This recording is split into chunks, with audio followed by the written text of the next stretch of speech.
우리가 고린도후서를 살펴보면 이 중요한 내용이 여러 장에 걸쳐서 나오는 경우가 있습니다.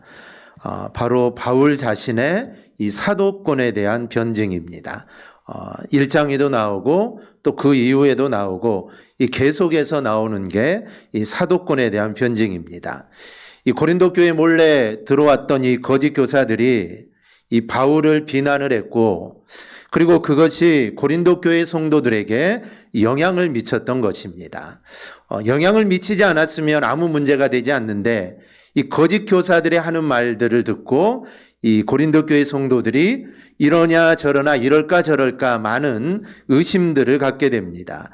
그래서 바울은 이 고린도 교회로부터 여러 가지 오해의 소리를 듣습니다. 이 사도가 아니다, 이 돈만 한다, 그의 가르침은 해롭다, 이런 여러 가지 오해를 받습니다.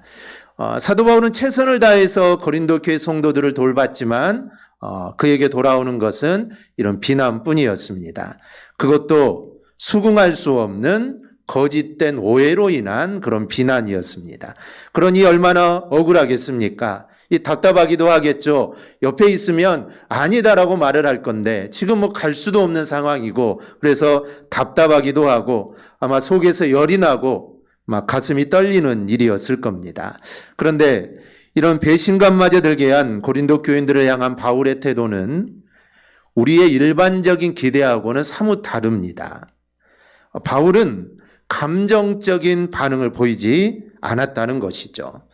충분히 감정을 드러낼 수 있고 화도 낼 수 있었지만, 또 그렇게 해도 당연하지만 바울은 그렇지 않았습니다. 오히려 차근하게 자기의 입장을 설명하고 속에 있는 그들을 향한 마음을 나누게 됩니다. 내가 너희를 어떻게 생각하고 있다라는 것이죠. 그래서 고린도후서를 보면 바울은 자신이 진정한 복음 전도자라는 것을 고백하기도 하고 설명하기도 하고 또 받아들이도록 촉구하기도 합니다. 그리고 오늘 본문은 그 중에 하나인 공고하는 내용입니다. 2절을 보면 바울은 그들에게 마음으로 우리를 영접하라라고 말을 합니다. 여기서 마음으로 영접하라라는 이 말은 원래 뜻은 무엇을 위하여 장소를 비우다, 무엇을 위하여 장소를 제공하다라는 뜻입니다. 즉 바울의 마음 가운데 고린도 교인들을 향한 그 마음에 있다는 것, 즉 고린도 교인들을 위한 수용 공간이 있는 것 같이 너희들도 나를 받아들여 달라라는 것이죠. 즉 너희도 나를 받아들일 수 있는 그 마음의 공간을 만들어주라라는 것입니다. 그런데 바울을 사도로 받아들이든 그렇지 않든 이 일은 고린도 교회 성도들이 할 일입니다.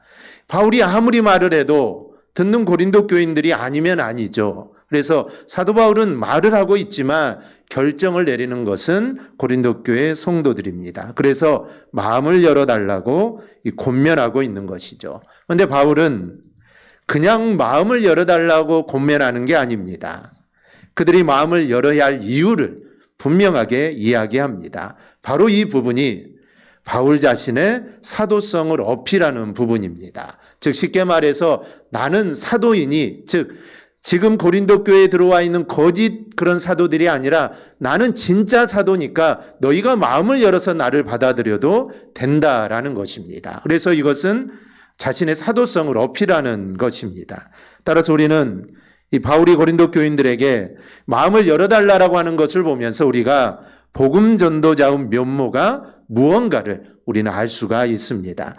우리 역시 이 세상에 보냄을 받은 사도입니다.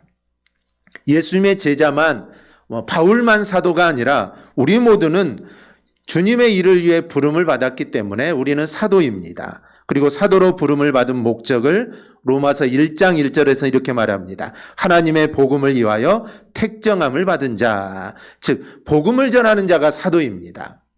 사도는 복음을 전해야 된다는 것이죠. 그러니 우리는 복음을 전하는 자로 부름을 받았기 때문에 우리 또한 사도라고 할 수가 있습니다. 그렇다면 이 바울이 자신에게 마음을 열어야 할 이유로 이 제시하는 모습이 오늘 우리가 전도 대상자들에게 보일 우리의 모습과 똑같다는 것을 우리가 알 수가 있습니다. 그럼 그건 어떤 것일까요? 첫째는 바울은 진실함으로 다가갔다라고 합니다.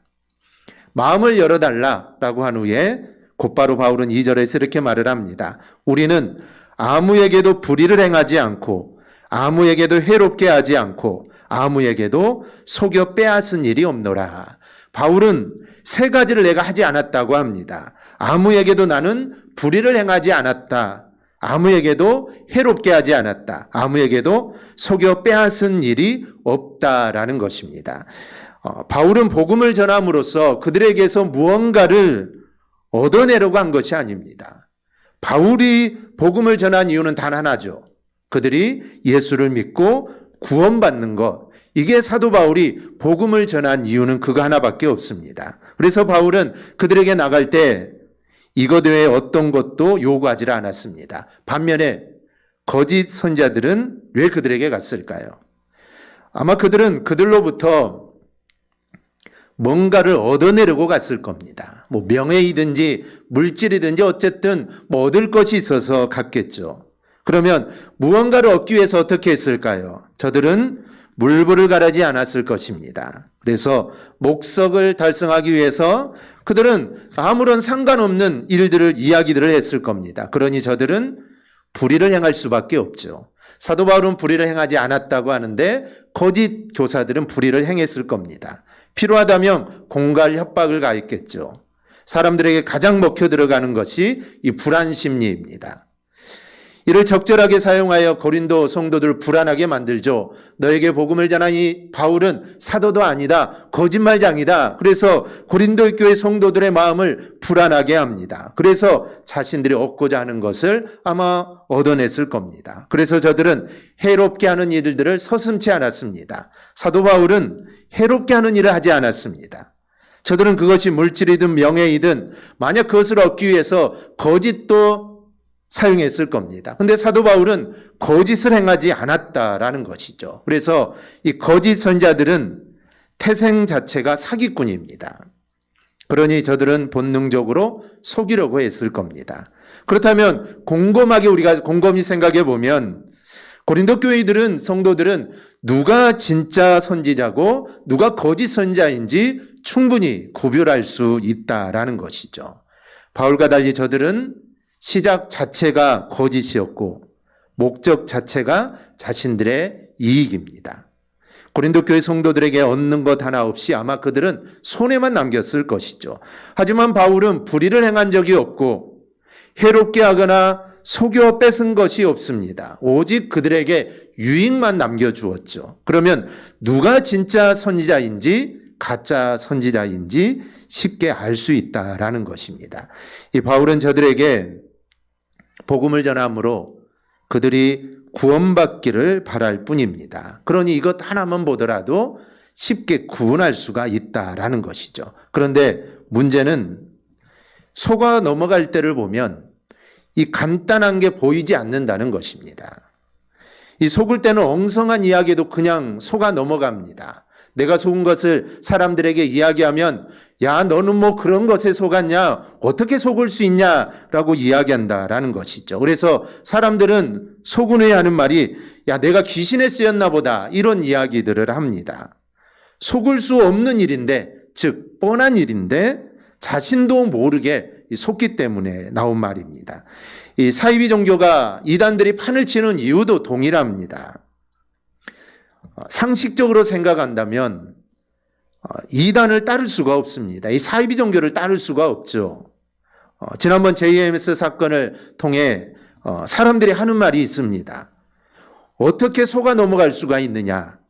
상식적으로 이게 말이 되지 않는데 어떻게 그럴 수 있느냐라는 겁니다. 상식적으로 말이 되지 않습니다. 이성적으로 도저히 이해할 수 없는 일들이죠. 그런데 넘어갑니다. 그것도 못 배운 사람들이 아니라 엘리트들이라는 사람들이 사이비 종교에 빠져 있습니다. 왜 그럴까요? 속아 넘어가는 부분이 있기 때문입니다. 그리고 그 지점에서는 이 합리성이라는 것이 고장나 버립니다. 평상시에는 아닌 것 같은데 거기에 넘어간 때를 보면은 합리성이 고장나 버리죠. 바울은 바울 자신한테서 속은 적이 있느냐라고 이야기합니다. 내가 너희들한테 무언가를 갈취한 적이 있느냐? 내가 너희 것을 강제로 내가 빼앗은 적이 있느냐? 이렇게 묻습니다. 그런데 없습니다. 고린도 교인들이 아무리 생각해 봐도 바울이 자신들로부터 뺏어간 게 하나도 없었다라는 것이죠.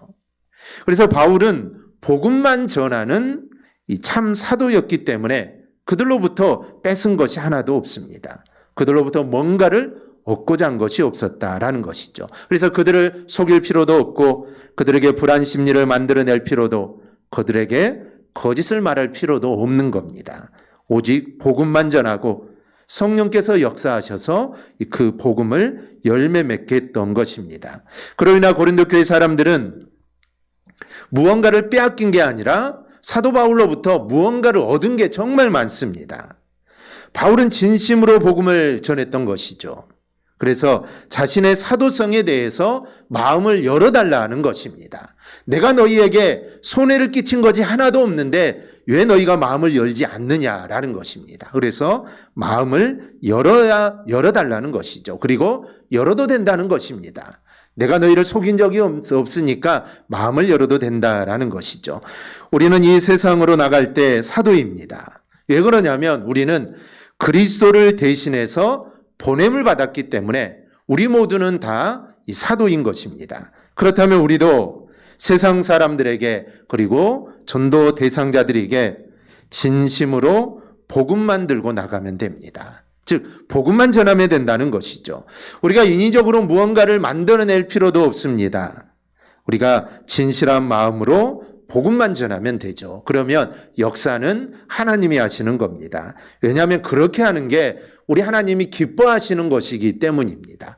인위적으로 무언가를 만들고 아니면 강압적으로 그렇게 하는 것을 우리 하나님은 기뻐하지 않습니다. 그래서 결과는 하나님께 맡기고 우리는 오직 복음, 사도 바울도 오직 복음만을 전했습니다. 그래서 그가 뭐 죽을 위기에 처해 있어도 아니면 감옥에 있어도 아니면 어떤 상황 속에서도 사도 바울은 뭐 로비를 하거나 내가 거기에 나오기 위해서 아니면 복음을 더 많은 사람들에게 전하기 위해서 로비를 하거나 누구를 찾아가거나 절대로 그러지 않았습니다. 자신에게 주어진 그 환경에서 사도 바울은 오직 복음만을 전했다라는 것이죠. 그러자 하나님이 역사하신 것입니다. 그래서 우리도 복음을 들고 나갈 때는 복음만 전하면 됩니다. 그러면 하나님께서 반드시 역사하실 겁니다. 우리도 정말 진실한 마음으로 복음만 전하는 전도자가 되기를 주님의 이름으로 축원합니다. 둘째로 바울은 그들과 함께하는 마음을 가졌다고 합니다. 마음을 열어달라고 한 후에 3절에서 이렇게 이야기합니다. 내가 이 말을 하는 것은 너희를 정죄하려고 하는 것이 아니라 내가 이전에 말하였거니와 너희가 우리 마음에 있고 함께 죽고 함께 살게 하고자 함이라. 여기서 중요한 것은 너희가 우리 마음에 있어 함께 죽고 함께 살게 하고자 함이라 라는 것입니다. 바울은 고린도 교회 성도들을 책망할 생각이 없다라는 것입니다. 바울은 자신의 사도직에 대해서 불신하는 마음을 가진 성도들에게 책망하고 싶은 생각이 있었을 겁니다. 당연히 있겠죠. 자신이 세운 교회고 자신이 또 양육한 성도들입니다. 그런데 그 성도들이 거짓된 사도들의 꾀임에 빠져서 자신은 사도도 아니다라고 이렇게 자신을 불신하니 그들을 책망도 하고 싶고 화도 내고 싶었을 겁니다. 사람은 자신을 알아주지 않을 때가 화가 납니다. 만약에 내가 이 회사 사장인데 내가 이 가게 주인인데 누군가가 그것도 직원들이 사장이 아니라고 하고 만약에 주인이 아니라고 한다면 이 얼마나 이게 어이가 없겠습니까? 그러면 화도 날 것이고 아마 대놓고 심하게 호통도 칠 겁니다. 하지만 바울은 그렇게 야단치기 위하여 자신의 사도직을 이야기하는 게 아닙니다. 내가 사도니까 너희를 야단친다 아니면 내가 사도니까 그렇게 이야기하는 것이 아닙니다. 오히려 바울 마음에 그들이 있기 때문입니다. 이 바울은 고린도 교회 성도들을 마음으로 사랑했습니다. 진정으로 사랑하다 보니 바울의 마음에는 고린도 교회 성도들이 올바른 길에 굳게 서는 것을 바랬던 것이죠. 더 나아가 이런 사랑을 가지니까 정말 고린도 교회 성도들을 정말 사랑하니까 내가 너희들과 함께 죽고 내가 함께 살고자 하는 마음을 갖게 되었다라는 것입니다. 이 사랑하면 동고동락하고 싶어집니다. 사랑하는 연인들이 결혼을 하는 이유도 동일합니다. 너무 사랑하니까 이제 헤어지지 말고 함께 살려고 결혼을 하는 것이죠. 그래서 함께 밥도 먹고 함께 잠도 자고 좋은 것을 함께 하고 싶기 때문에 이제 결혼을 하는 것입니다. 바울은 고린도 교회에 대한 마음이 그렇습니다. 좋은 것이 있을 때 사도 바울은 늘 그들과 함께 하고 싶었습니다. 함께 나누고 싶었죠. 그래서 사도 바울에게 가장 좋은 것은 복음이었습니다. 그래서 사도 바울은 그들에게 복음을 나누어 준 것입니다. 그래서 그들의 믿음이 자라기를 바랐다는 것이죠. 그리고 고린도 교회가 잘못된 길로 가면은 사도 바울은 마음이 아팠습니다. 그리고 그들이 다시 돌아와서 바른 길을 가기를 또 사도 바울은 간절히 바랬다는 것이죠. 그래서 사도 바울은 고린도전서와 고린도후서 사이에 서신 하나를 더 보냅니다. 흔히 이것을 근심하게 하는 편지라고 하는데, 바울은 고린도 교회 성도들이 깨달으라고, 그리고 돌이키라고, 회개하라고, 너희가 회개하지면 안 된다, 회개하지 않으면 안 된다라고 써서 보낸 편지입니다. 즉 전서를 보내고 나서 안 되겠다 해서 다시 근심하게 하는 편지를 또 보낸 것이죠. 이것도 안 되었으니 고린도후서를 또 보낸 것입니다. 그만큼 고린도 교회는 사도 바울의 마음에 있었던 교회라는 것이죠. 이런 편지를 쓴 이유는 마음으로 함께하고 싶은 그런 생각이 있었기 때문입니다. 이렇게 바울의 마음에는 고린도 교회가 들어와 있었습니다. 그래서 좋은 것은 함께하고 싶어 했고 나쁜 것은 하지 않기를 바랬던 것이죠. 더 나아가 그는 고린도 교회와 함께 죽고 함께 살고자 했습니다. 그렇다면 바울이 어떻게 이렇게 할 수 있었을까요? 그 이유는 바로 예수님 때문입니다. 이 바울 안에는 예수님이 있습니다. 그런데 그 예수님이 어떤 분이냐라는 게 중요하죠. 요한은 이렇게 말합니다. 세상에 있는 자기 사람들을 사랑하시되 끝까지 사랑하시느니라. 끝까지 사랑하시는 분이 예수님이라는 것입니다. 끝까지라는 말은 죽음도 마다하지 않으셨다라는 것입니다. 즉 성도를 위해서 죽어도 좋다라고 결정을 내리신 분이 주님이십니다. 그리고 실제로 주님은 성도를 위해서 자신은 죽음을 선택하시게 되죠. 이 얼마나 놀라운 사랑의 결단입니까? 성도를 위해 자신이 죽은 것이니 함께 죽고 함께 살겠다는 것보다는 강도가 훨씬 더 높은 겁니다. 바로 그 예수님이 사도 바울 안에 있는 것입니다. 그래서 사도 바울도 고린도 교회 성도들과 내가 함께 하겠다라는 것입니다. 그런데 여기서 할 것은 우리 또한 바울과 다르지 않다라는 것입니다. 왜냐하면 바울 마음속에 있는 예수님과 우리 마음속에 있는 예수님은 동일하신 분입니다. 바울 안에 있는 예수님은 크신 분이고 우리 안에 있는 예수님은 작은 분이 절대 아닙니다. 이 동일하신 예수님이죠.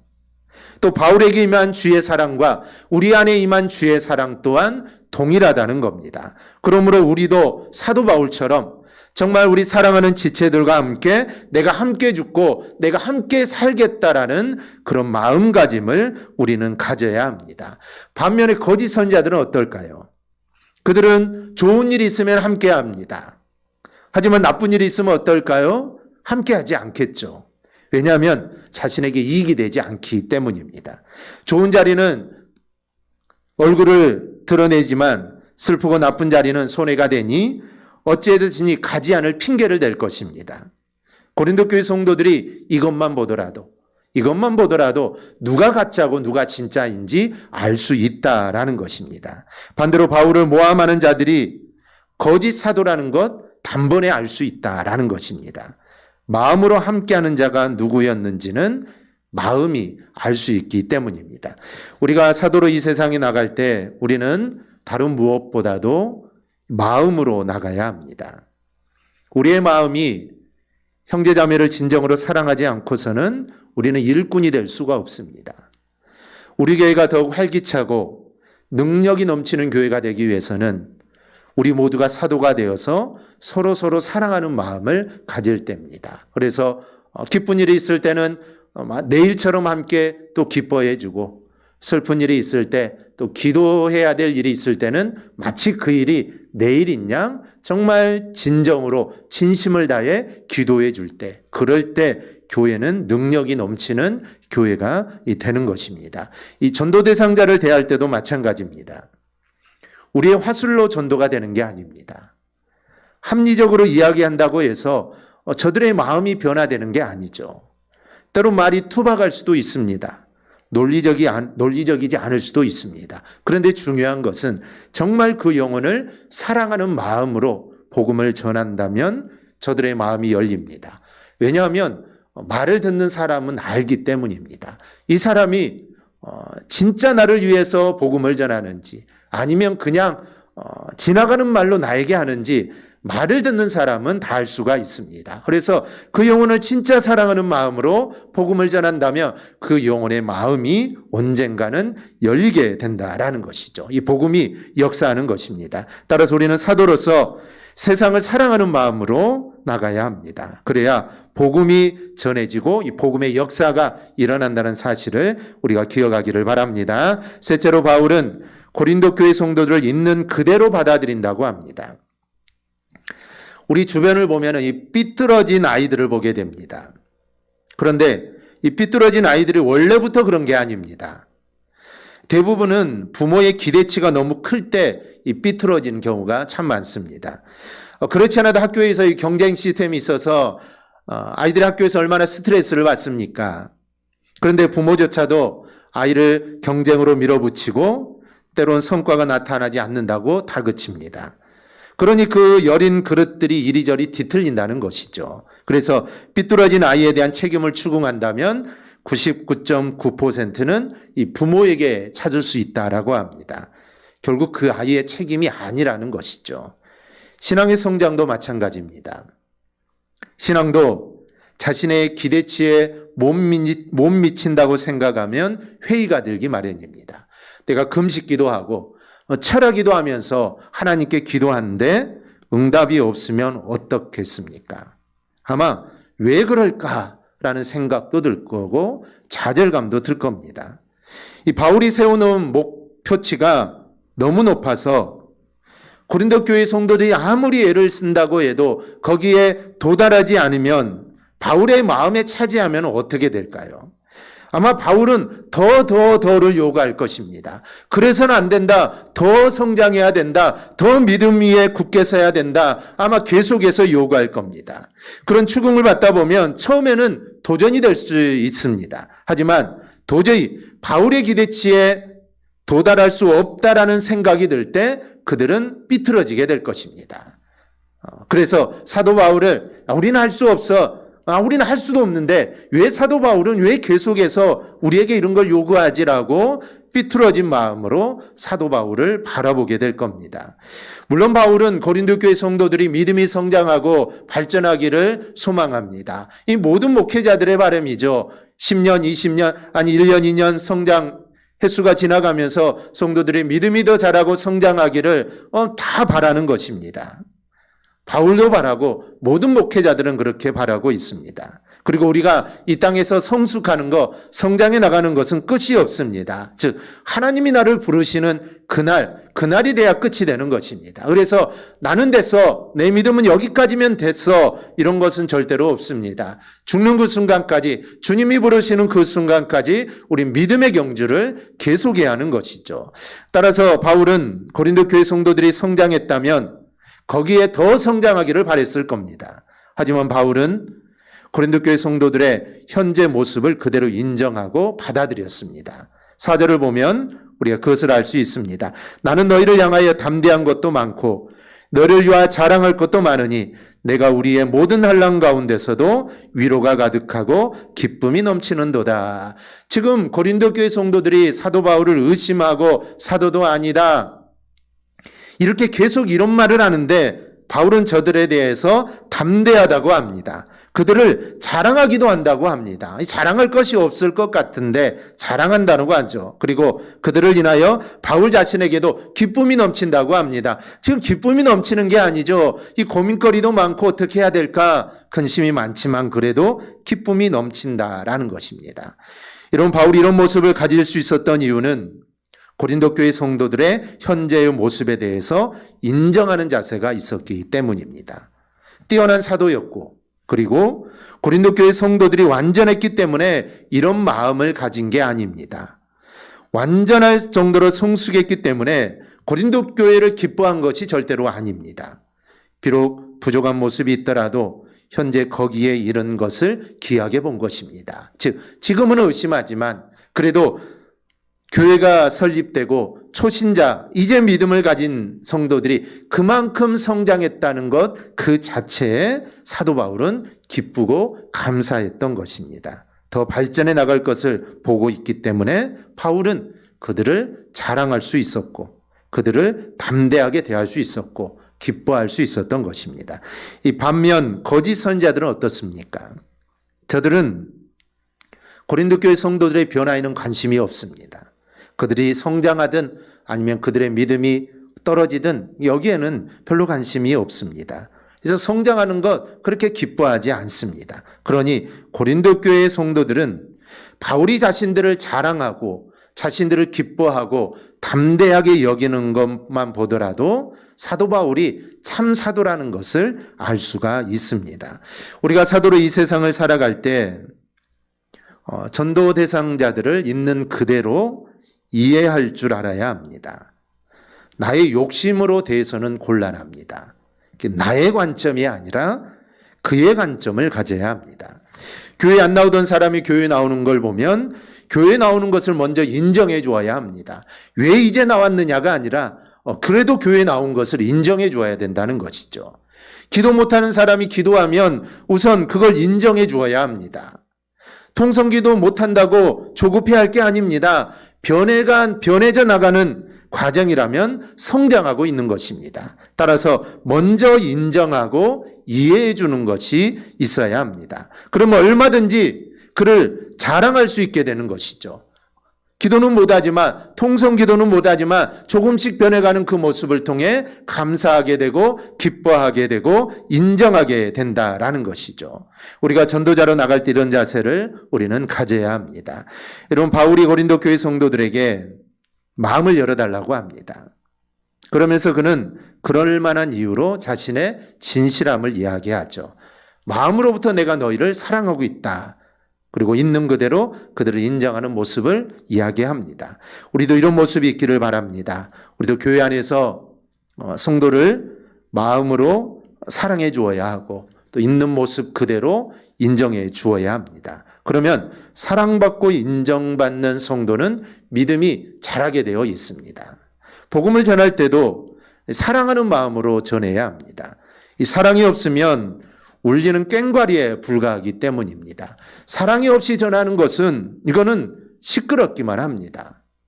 아무런 역사도 절대로 일어나지 않습니다. 그러니 사랑하는 마음으로 복음을 전하여 복음의 역사를 우리가 경험할 수 있기를 바랍니다. 우리 모두에게 이런 마음이 가득하기를 바랍니다. 그리하여 그리스도의 사랑을 세상에 전하는 우리 전도자가 되기를 주님의 이름으로 축원합니다. 아멘. 기도하겠습니다.